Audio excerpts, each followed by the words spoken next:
नमस्कार, आप देख रहे हैं नैतिक भारत न्यूज, वो मंच जहां जनहित, सच्चाई और सवालों को सबसे पहले जगह मिलती है। मैं हूं साक्षी और अब शुरुआत करते हैं इस वक्त की सबसे बड़ी और अहम खबरों के साथ। केंद्रीय गृह मंत्री अमित शाह पहुंचे जगदलपुर। लालबाग स्थित आयोजित बस्तर पंडूम 2026 उत्सव में लगे विभिन्न स्टॉलों का निरीक्षण किया। कार्यक्रम में सर्वप्रथम राज्य संस्कृति मंत्री राजेश अग्रवाल ने बस्तर पंडूम में के विषय में विस्तृत जानकारी प्रस्तुत की। इसके बाद बस्तर के आदिवासी समाज द्वारा केंद्रीय गृह मंत्री अमित शाह सहित मंचस्थ अतिथियों को बस्तरिया फागा पहनाकर उनका स्वागत किया। इसके पश्चात संस्कृति विभाग द्वारा बस्तर पंडूम पर बनाए गए वीडियो को दिखाया गया। उप मुख्यमंत्री विजय शर्मा ने कहा कि जब पहली बार केंद्रीय गृह मंत्री अमित शाह ने 31 मार्च 2026 तक सशस्त्र नक्सलिज्म को खत्म करने की घोषणा की तो केवल 2 लोगों को इसका विश्वास था, पहले स्वयं अमित शाह और दूसरी बस्तर की जनता। उप मुख्यमंत्री विजय शर्मा ने कहा कि केंद्रीय गृह मंत्री अमित शाह के संकल्प अब पूरा होने को है। केंद्रीय गृह मंत्री अमित शाह ने कहा कि बस्तर की पहचान बारूद से नहीं बल्कि उसकी समृद्ध संस्कृति से है। उन्होंने कहा कि नक्सलवाद का तेजी से सफाया हो रहा और सरेंडर करने वाले नक्सलियों को कोई आंच नहीं आएगी, लेकिन स्कूल और अस्पताल जलाने वालों को बख्शा नहीं जाएगा। तय समय में नक्सलवाद खत्म होगा। अमित शाह ने भरोसा दिलाया कि बस्तर को प्रदेश का सबसे विकसित संभाग बनाया जाएगा। उन्होंने ये बातें जगदलपुर के लालबाग मैदान में आयोजित बस्तर पंडूम के मंच से कही। इससे पहले स्वागत के दौरान उन्हें कौड़ी की माला और पारंपरिक पगड़ी पहनाई गई। इस दौरान मंच पर प्रदेश के मुख्यमंत्री विष्णुदेव साय, उप मुख्यमंत्री विजय शर्मा, संस्कृति मंत्री राजेश अग्रवाल, वन मंत्री केदार कश्यप, बस्तर विकास प्राधिकरण की उपाध्यक्ष सुश्री लता उसेंडी, बीजेपी प्रदेश अध्यक्ष किरण देव, केसकाल विधायक नीलकंठ टेकाम सहित विभिन्न आयोग और मंडल के अध्यक्ष और अन्य स्थानीय जनप्रतिनिधि मौजूद रहे। उनका बस्तर पंडूम हो, बस्तर ओलंपिक हो, इस दृष्टि से लगातार आगमन और उनकी प्रेरणा से आदरणीय प्रधानमंत्री नरेंद्र मोदी जी और आदरणीय गृह मंत्री जी की प्रेरणा से आदरणीय मुख्यमंत्री विष्णुदेव साय जी और एक संकल्प के साथ कि हमारे बस्तर की विविधता, हमारी जो लोक कला है, हमारी संस्कृति है, हमारे यहाँ की गायन वाद्य, हमारा पहनावा, बोलचाल, भाषा, शैली, सभी को एक बड़ा मंच प्रदान हो। और देखिए 2 वर्षों में आज बस्तर पंडूम को पूरे देश और विश्व के मानचित्र में अपना एक अलग स्थान प्राप्त हुआ है। उसके लिए मैं बहुत अभिनंदन करता हूँ जिसमें बस्तर ओलंपिक, और ये मैं बार बार कहता हूँ कि आदरणीय गृह मंत्री अमित शाह जी का बस्तर ओलंपिक में भी और हमारे इस बस्तर पंडूम में भी आना हुआ। और ये सौभाग्य का विषय रहा बस्तर पंडूम में महामहिम राष्ट्रपति महोदया जी का आना हुआ, तो निश्चित रूप से केंद्र सरकार और राज्य सरकार, जैसे आदरणीय प्रधानमंत्री जी के, आदरणीय मुख्यमंत्री जी के और जो कल्याणकारी योजनाएं, जिस सरलता के साथ बस्तर छत्तीसगढ़ के विविध हमारे वनवासी क्षेत्रों में और निर्बाध गति से प्रारंभ हुआ है, और आपका दृढ़ संकल्प जिसके कारण और 2026 मार्च का जो आपने ध्येय रखा था कि बस्तर पूर्ण रूप से शांति की ओर अग्रसर होगा, और लगभग हमारा ये बस्तर पूर्ण रूप से लाल आतंक से मुक्ति पाने में शांति की ओर अग्रसर हो रहा है। पूरे बस्तर वासियों की तरफ से आपका अभिनंदन है। आज की इस गहन समापन समारोह में आपकी उपस्थिति के लिए आपका बहुत बहुत अभिनंदन करते हुए, और जितने भी यहाँ पर उपस्थित हैं हमारे इस क्षेत्र से, सभी की ओर से आपका अभिनंदन करते हुए अपने शब्द अपने वाणी के विराम देता हूँ।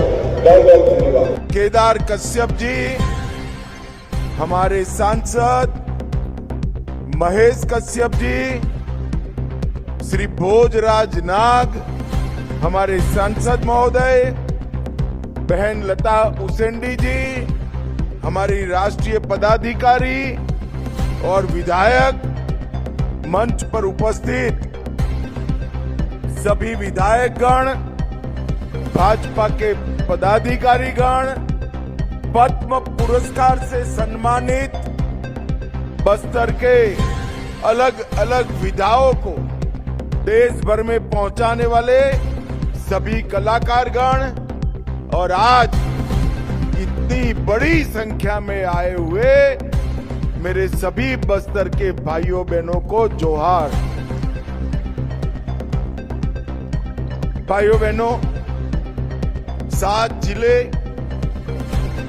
1885 ग्राम पंचायत और 32 जनपद मुख्यालय से प्रतियोगिता करते करते करते 12 विधाओं में, मैं तो अभिनंदन देना चाहता हूं मुख्यमंत्री जी को।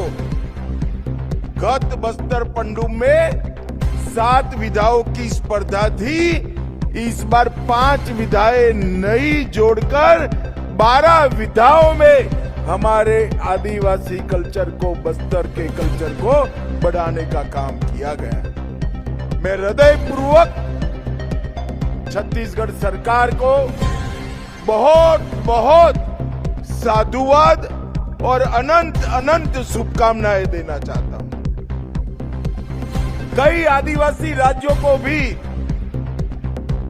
जनजातीय कलाकारों को भी छत्तीसगढ़ ने मंच दिया है और संभागीय स्तर का कार्यक्रम, जनपद स्तर का कार्यक्रम, जिला स्तर का कार्यक्रम करते करते नृत्य, गीत, नाट्य, प्रदर्शन, वेशभूषा, आभूषण, शिल्प, चित्रकला, पेय पदार्थ, व्यंजन, आंचलिक साहित्य और वन औषधि, इस सभी में स्पर्धा कर कर हमारी बस्तर की संस्कृति को नए प्राण देने का काम छत्तीसगढ़ सरकार ने किया। और मैं आज सुबह विजय भाई से पूछ रहा था कितने लोगों ने हिस्सा लिया, तो उन्होंने टप से कह दिया कि साहब 55,000 बस्तर के नागरिकों ने इसमें हिस्सा लिया। ये बहुत बड़ी बात, जो बस्तर कुछ साल पहले नक्सलियों के डर से सहमा हुआ था।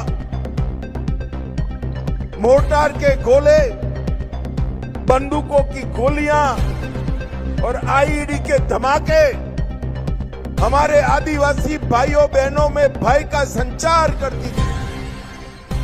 वही बस्तर में 55,000 लोगों ने खान पान, गान, नृत्य, नाटक, वेशभूषा, परंपराएं और वन औषधि जैसी 12 विधाओं में बस्तर के संस्कृति को पुनर्जीवित करने का काम किया है।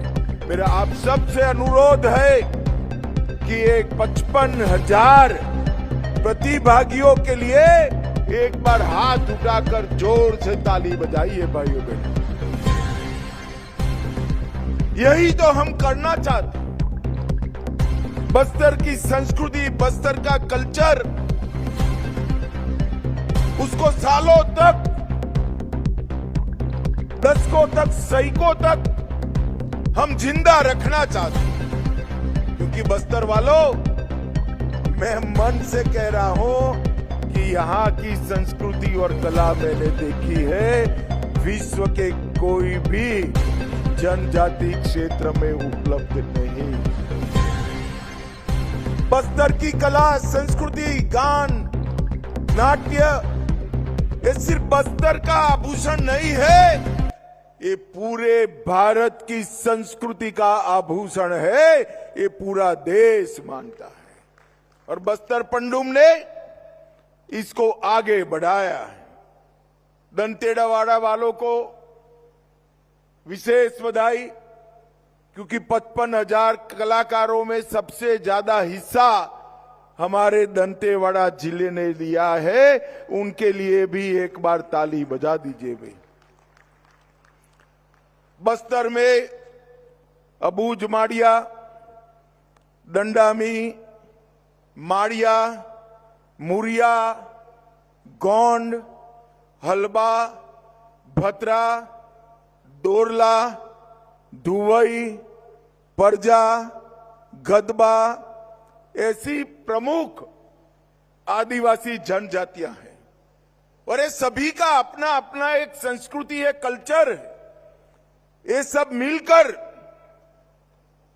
बस्तर का कल्चर बनता है। और हल्बी, गोंडी, बतरी, दुर्बी, परजी, दोरली, ये सभी भाषाओं में इस संस्कृति को आपने प्रभु श्री राम के समय से संजो कर रखा है। ये पूरे देश की धाती है, पूरे देश की धाती है। और यहां के प्रमुख नृत्य सूर्या, कक्सार, रेला, घोटुल, ये सभी नृत्य आने वाले दिनों में राष्ट्रीय फलक पर भी आगे बढ़ते हैं। जब राष्ट्रपति महोदया यहां पर उद्घाटन करने आई, मैंने उनका धन्यवाद करने के लिए फोन किया था और साथ में एक विनती भी कर डाली कि 12 के 12 विधाओं में जो 1, 2 और 3 नंबर पर आए हैं उसको आप अपने घर पर भोजन पे बुलाइए। उन्होंने मुझे हाँ बोल दिया है। तो बस्तर पंडुम के 12 विधाओं के पहले, दूसरे और तीसरे नंबर के प्रतिभागी देश के राष्ट्रपति भवन में अपने कल्चर का प्रदर्शन करेंगे। देश और दुनिया का पूरा मीडिया वहां होगा। त्योहार बस्तर का प्राण है। विजय भाई ने अनेक प्रकार के पंडुमों का वर्णन कर दिया। हम प्रकृति का धन्यवाद करने वाले, प्रकृति को पूजने वाले लोग हैं। और हमारे प्रधानमंत्री नरेंद्र मोदी जी का भी लक्ष्य है कि बस्तर की संस्कृति को देश और दुनिया के सामने उसको पहुंचाना चाहिए। बस्तर की पहचान बारूद नहीं हो सकती। बस्तर की पहचान यहां की संस्कृति और यहां का विरासत हो सकता है। मोदी जी ने जनजातीय नायकों को हृदय से सम्मान देने का काम किया। मोदी जी का स्पष्ट मानना है कि इतिहास केवल वो नहीं होता जो किताबों में लिखा हुआ है। इतिहास वो होता है जो जनमानस में, स्मृतियों में जीवित रहता है। और हमारे जनजाति के नायकों को और हमारे स्वतंत्र सेनानी आज भी सभी जनजाति जनता के मन में जीवित है। और उसका सम्मान करने के लिए ही भगवान बिरसा मुंडा की जयंती को उन्होंने जनजाति गौरव दिवस के रूप में पूरे देश में बनाने का काम किया। और जब भगवान बिरसा मुंडा के 150वीं जयंती वर्ष आया, तब पूरे वर्ष को जनजातीय गौरव वर्ष के रूप में बनाया। आदि महोत्सव उसकी शुरुआत की। जनजातीय शिल्प, संस्कृति, भोजन और वन उपजों का वाणिज्यिक उपयोग, उसको उन्होंने नरेंद्र मोदी जी ने बढ़ावा दिया। बांस, लाख, वन उत्पाद, पारंपरिक शिल्प, उनके ब्रांडिंग और मार्केटिंग की व्यवस्था की। और मित्रों, सबसे बड़ी बात है कि उन्होंने नारायणपुर के पंडीराम मंडावी, हमारे हेमचंद मांझी, कांकेर के अजय कुमार मंडावी, दंतेवाड़ा के बुधरी ताती, इस सभी को कला, स्वास्थ्य, शिक्षा के क्षेत्र में पद्म पुरस्कार देकर समग्र देश में सम्मानित करने का काम किया है। मोदी जी ने 700 से अधिक जनजाति जातियों को सम्मानित करने का एक बृहद कार्यक्रम बनाया है।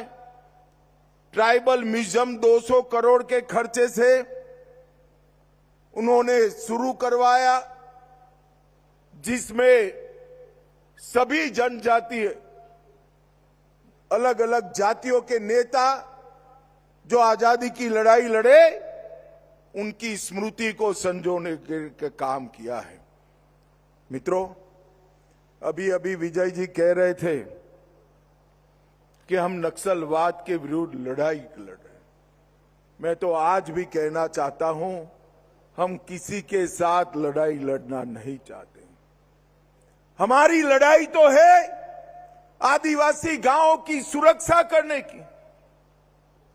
ये जब आईडी लगाते हैं, क्या उनको मालूम नहीं है जनजातीय किसान का उस पर पैर पड़ेगा और वो हमेशा के लिए दिव्यांग हो जाएगा?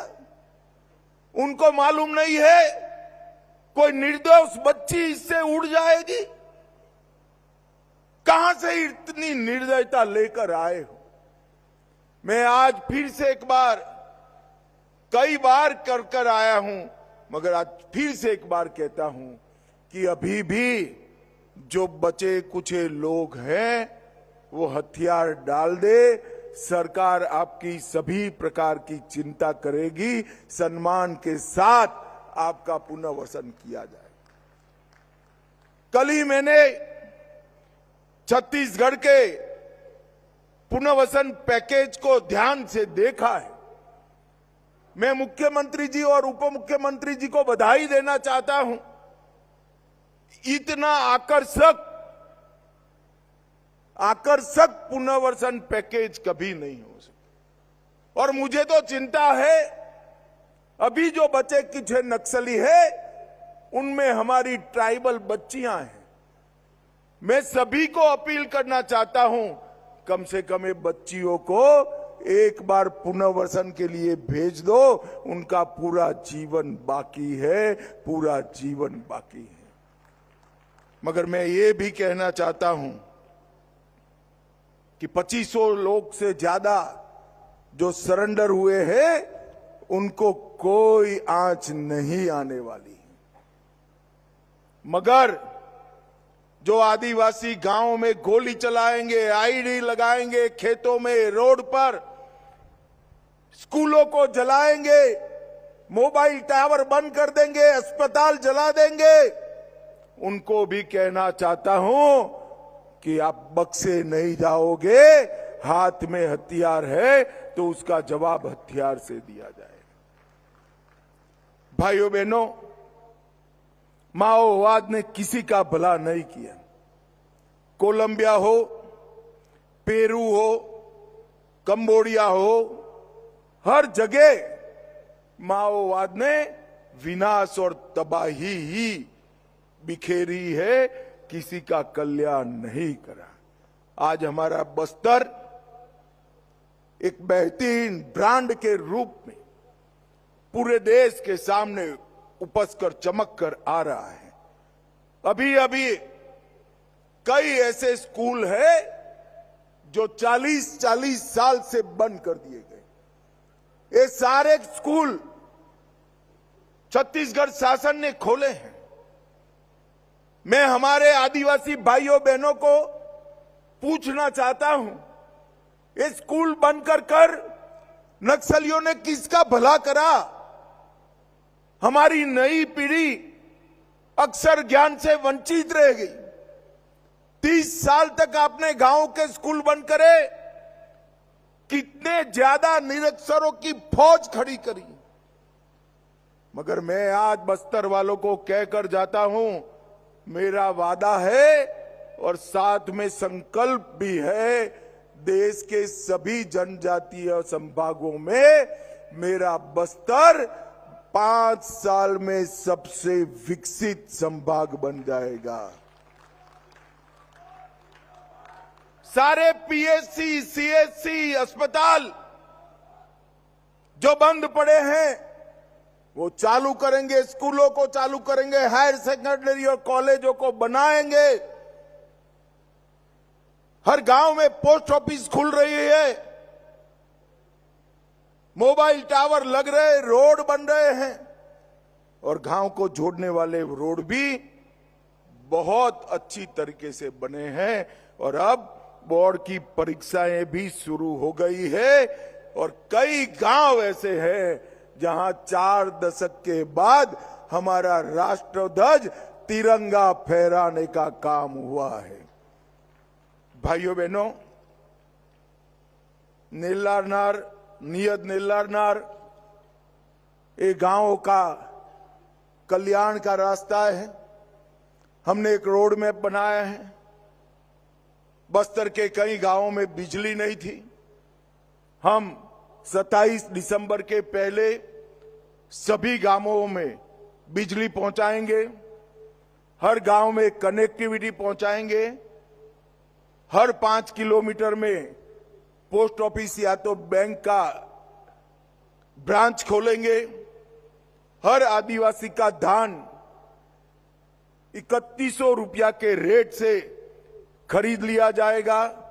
हर ट्राइबल नागरिक को, आदिवासी को 5 किलो धान मुफ्त प्रति व्यक्ति प्रति माह दिया जाएगा।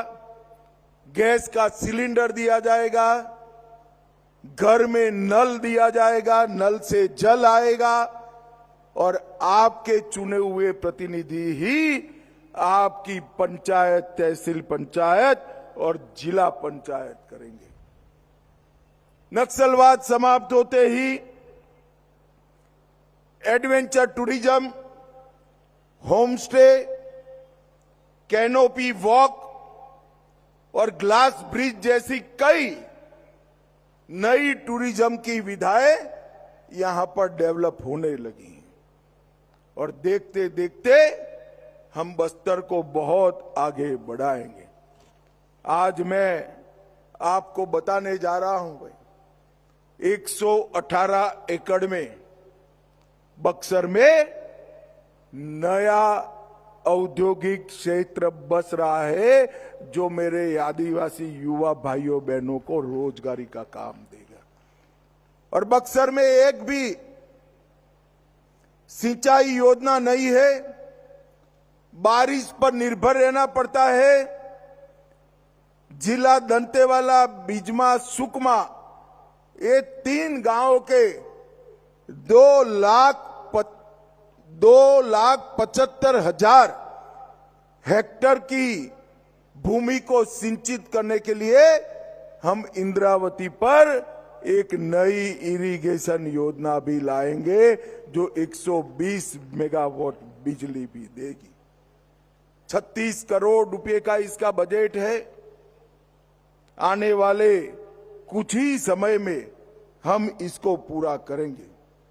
3500 करोड़ से रावघाट जगदलपुर रेल परियोजना का काम शुरू हो गया है। डल्ली, राजहरा, तारोकी, रावघाट रेल परियोजना तेजी से आगे बढ़ रही है जो यहां पर कई प्रकार के विकास के काम लाएगी। नदी जोड़ो परियोजना को भी हम आगे बढ़ा रहे हैं और 90,000 से अधिक युवाओं को विभिन्न व्यवसायों का परीक्षण देने का काम भी आगे बढ़ रहा है। भाइयों बहनों, मैं 2019 में इस देश का गृह मंत्री बना, तब भी 2 बार प्रचार में यहां आया था। पार्टी का अध्यक्ष तब भी आया था, मगर आज मैं आता हूं तो रोड पर हंसते खेलते लोग होते हैं, कोई कर्फ्यू जैसा वातावरण नहीं होता और रात को गांव में सांस्कृतिक नृत्यों की झलक सुनाई पड़ती। ये बहुत बड़ा परिवर्तन हमारे बस्तर के लिए हुआ है। आज हम बस्तर पंडूम को ज्यादा बढ़ाने की सोच रहे हैं। बस्तर ओलंपिक को बढ़ा चुके हैं। आदिवासी युवा खेल और संस्कृति के बगैर भला कैसे जी सकता है। आज बहुत सारे युवा पीछे खड़े हैं। मैं यहां से सीधा कलाकार पीछे खड़े हैं, उनको मिलने जा रहा हूं और आप लोगों के सारे जो स्टॉल लगे हैं, आपका ही व्यंजन खाकर मैं वापिस भी जाने वाला हूं। आज मैं अंत में इतना ही कहना चाहता हूं कि राष्ट्रपति महोदय ने यहां पधार कर बस्तर पंडूम का उद्घाटन कर बस्तर पंडूम का महत्व बढ़ाया है और उन्होंने सारे 12 विधाओं के 1 नंबर, 2 नंबर, 3 नंबर की टीमों को बुलाकर राष्ट्रपति भवन में उनकी कलाएं भी देखेंगी और उनके साथ भोजन का भी कार्यक्रम होगा। ये बहुत बड़ा सम्मान का विषय है। भाइयों बहनों, अंत में जिन जवानों ने छत्तीसगढ़ पुलिस के हो, डीआरजी के हो, सीआरपीएफ के हो, आईटीबीपी के हो, बीएसएफ के हो, इन्होंने एक मजबूत लड़ाई नक्सलवाद के खिलाफ निर्णायक लड़ाई लड़ी है। कई लोगों की जान गई है, कई लोग हमेशा के लिए अपना कोई अंग गवा बैठे। मैं वो सभी जवानों को बस्तर के आदिवासियों की ओर से बहुत बहुत धन्यवाद और जो दिवंगत हुए उनके परिवारजनों को